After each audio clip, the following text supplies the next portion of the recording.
मान्सूनने महाराष्ट्रासह देशाचा निरोप घेतला असला तरी राज्यात पावसाला पोषक हवामान आहे।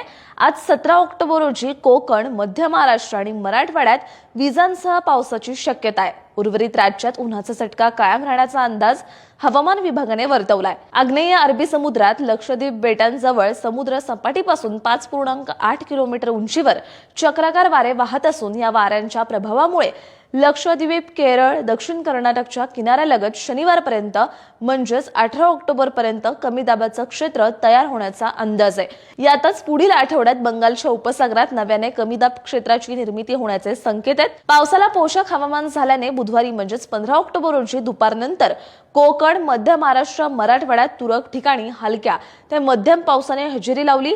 सिंधुदुर्ग, रायगड, रत्नागिरी, पुणे, सातारा, सांगली, कोल्हापूर, छत्रपती संभाजीनगर आणि जालना जिल्ह्यात पावसाच्या सरी कोसळल्या। आज 17 ऑक्टोबर रोजी कोकण, मध्य महाराष्ट्र, मराठवाड्यात ढगाळ हवामान, तुरळक ठिकाणी विजांसह पावसाची शक्यता आहे। विदर्भात हवामान मुख्यतः कोरडे राहून राज्यात उन्हाचा चटका कायम राहण्याचा अंदाज हवामान विभागाने वर्तवलाय।